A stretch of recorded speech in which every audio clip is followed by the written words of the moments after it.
ጤና ይስጥልኝ ተመልካቾቻችን እንደምን ውላችሁ አምሽታችኋል። በላይ በቀለ ነኝ። ዋና ዋና ነጥቦቹን በማስቀደም እንጀምራለን። የቴዲ አፍሮ አዲስ የሙዚቃ አልበም ድፍን ኢትዮጵያን ተቆጣጥሮ ሲቀጥል በዩቲዩብ አስደናቂ እይታም እያስመዘገበ ነው። ለሁለት ወራት ሲያወዛግብና ሲያዋጋ የዓለምን ኢኮኖሚ ለቀውስ ዳርጎ የቆየው የሆርሙዝ መተላለፊያ ሙሉ በሙሉ መከፈቱን ኢራን አስታወቀች። ፕሬዝዳንት ትራምፕ አመስግነዋል። የእስራኤል ሊባኖስ ተኩስ አቁም ተግባራዊ መሆኑን ተከትሎ በመካከለኛው ምስራቅ ሰላም የሰፈነ መስሏል። የነዳጅ ዋጋ ቅናሽ ያሳየ ሲሆን የሆርሙዝ መተላለፊያን አስተማማኝ ለማድረግ ህብረ ብሔራዊ ዓለም አቀፍ ዘመቻ እንደሚካሄድ እየተነገረ ነው። ማምሻውን የተሰማ የኢራን መግለጫ ግን ሌላ ስጋት ፈጥሯል። ሁሉንም በዝርዝር እናቀርባለን። አብራችሁን እንድትቆዩ ጋብዛለሁ።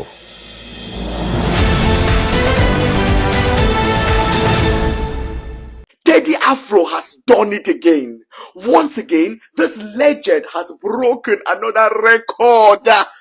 የቴዎድሮስ ካሳሁን ቴዲ አፍሮ ኢትዮ ሪካ የተሰኘው አዲስ አልበም ድፍን ኢትዮጵያን ተቆጣጥሮ ሲቀጥል በዩቲዩብ ሚሊዮኖች እይታን እያገኘ ነው። እስከ ዛሬ ምሽት 11 ሰዓት ድረስ 18ቱ ዘፈኖች በአጠቃላይ በዩቲዩብ ከ31 ሚሊዮን በላይ እይታ ያገኙ ሲሆን ዳስጣል የተባለው ዘፈን ለብቻው ከ5 ሚሊዮን በላይ እይታ በማግኘት እየመራ ነው። በነገራችን ላይ በዩቲዩብ በተለቀቀ በ24 ሰዓት ውስጥ ከፍተኛ እይታ በማስመዝገብ በዓለም ላይ ክብረ ወሰን የያዘው ሙዚቃም የቢቲኤስ በተር የተሰኘው ሲሆን በ24 ሰዓት ጊዜ ከ108 ሚሊዮን በላይ እይታም አግኝቷል። የ49 ዓመቱ ቴዲ አፍሮ ካቡጊዳም እስከ ኢትዮ ሪካም እጅግ ተወዳጅና አነጋጋሪ የሙዚቃ ሥራዎች ማቅረቡ ይታወቃል።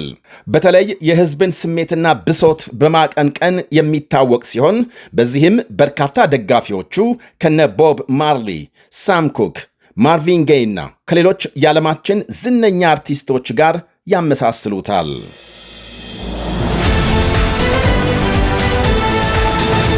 የሆርሙዝ መተላለፊያ ሙሉ በሙሉ መከፈቱን ኢራን አስታወቀች። ፕሬዝዳንት ትራምፕ አመስግነዋል። የኢራን ውጭ ጉዳይ ሚኒስትር አባስ አራክቺ በእስራኤልና ሊባኖስ መካከል በተደረሰው የ10 ቀናት ተኩስ አቁም የሆርሙዝ ሰርጥ ሙሉ በሙሉ መከፈቱን አስታውቀዋል። እናም በቀጣዮቹ 10 ቀናት የሁሉም ሀገራት መርከቦች እንዳሻቸው መመላለስ ይችላሉ ብለዋል።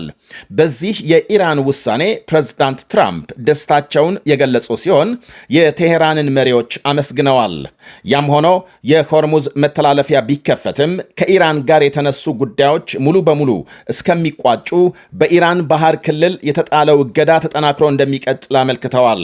አብዛኞቹ ጉዳዮች ሰፊ ድርድር የተደረገባቸው በመሆኑ በፍጥነት ይጠናቀቃሉ የሚል እምነት እንዳላቸው ገልጸዋል። ኢራን የሆርሙዝ መተላለፊያን መከፈት ማብሰሯን ተከትሎ የነዳጅ ዋጋ ቅናሽ ማሳየቱን ዘገቦች አመልክተዋል። አንድ በርሜል ድፍድፍ ነዳጅ ወደ $90 መውረዱ ታውቋል። በእርግጥ ጦርነቱ ከመጀመሩ በፊት $7 እንደነበርና በመጋቢት መጀመሪያ $100 ከዚያም $119 መድረሱ ይታወሳል። አሁን $90 እንዲህ እያለ ወደ ቀድሞ ዋጋ ይመለሳል ተብሎ ይጠበቃል።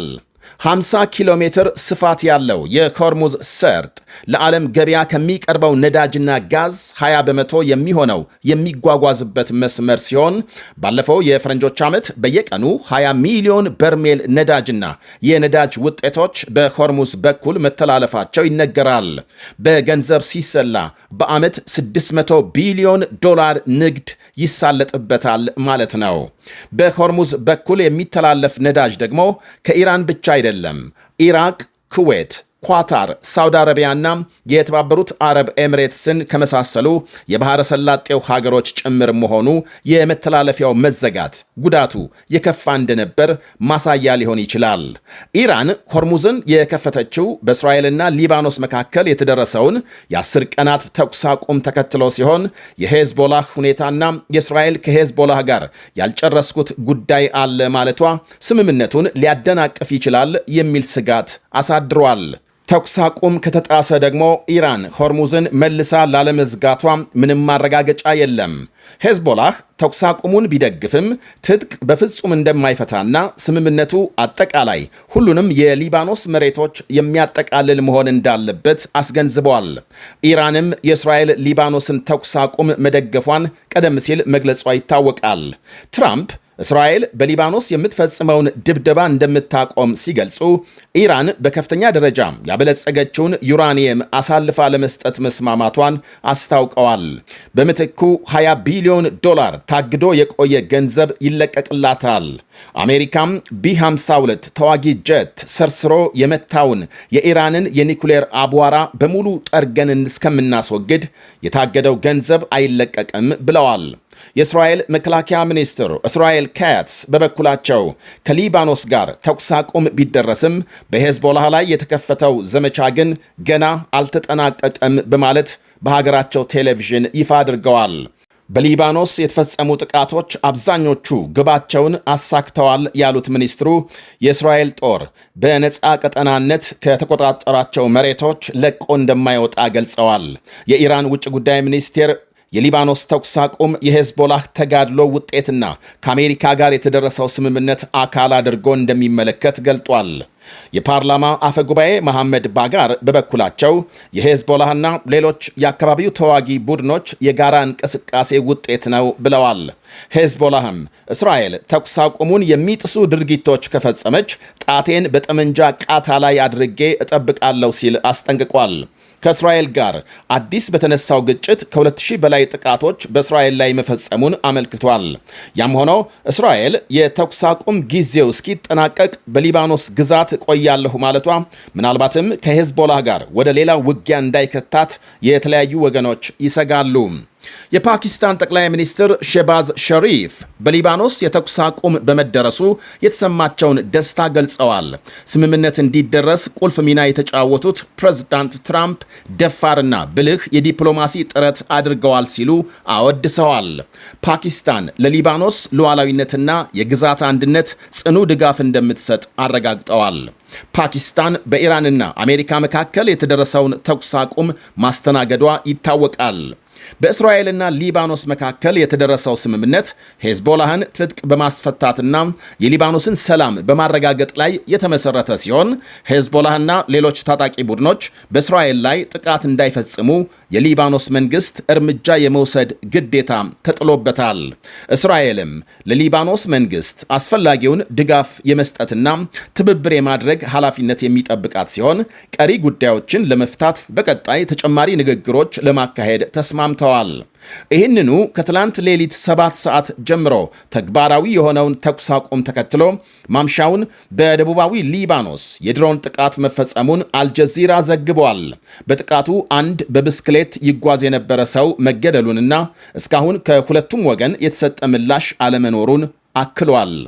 የተባበሩት መንግስታት ዋና ጸሐፊ አንቶኒዮ ጉቴሬዝ እና ሌሎች ሀገሮችም የሊባኖስና እስራኤልን ተኩስ አቁም አድንቀዋል። ዋና ጸሐፊ ጉቴሬዝ ተኩስ አቁሙ ለዘላቂ ሰላም ለሚደረግ እንቅስቃሴ መንገድ ይጠርጋል ብለዋል።